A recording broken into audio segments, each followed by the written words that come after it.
Hey guys, how's it going? I wanted to give you some directions for assignment number 6 for this week, the DNA web quest. So it'll be posted shortly on Google Classroom. You'll open your document. When you open your document, this is what you will see. Okay, you go through, first thing you need to do is read all of the questions.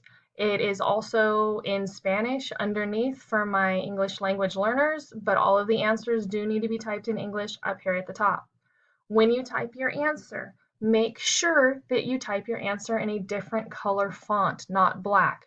That way I can find all the information and give you guys credit for what you did.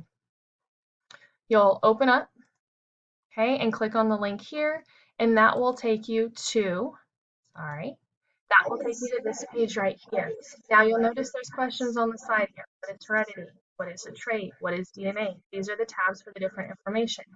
If you look at your assignment, it starts with what is DNA.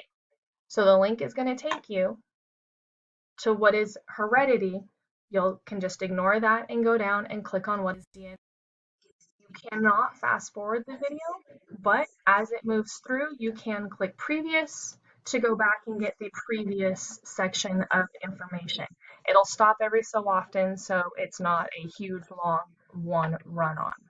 As you go through and read the directions and listen to the instructions, you will be completing and filling in the information as it calls for. Now, one thing I want to clarify, down here for E and F, there are X's in the box. You are going to replace this with one of the 4 nucleotide bases. So by the time you get done, your X's should all be replaced with A's, T's, C's, and G's. The X's are just there to show you where I want the letters written.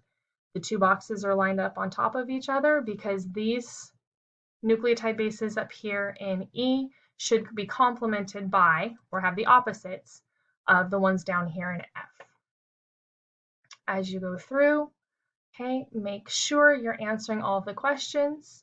There is a game here to be played at the end. When you click and go here to the game, play through the game. When you get to the end, then you will insert a screenshot right here showing me that your assignment is completed. Once you put that in here, you can go back to Google Classroom, make sure your document's upload it if it's not, and turn it in and submit it. Remember, all assignments are due the Sunday after they're assigned. So this week, 4/6 to 4/18, or excuse me, 4/6 to 4/12, they're all due by Sunday the 12th at midnight. Please use your question form if you have any questions for me.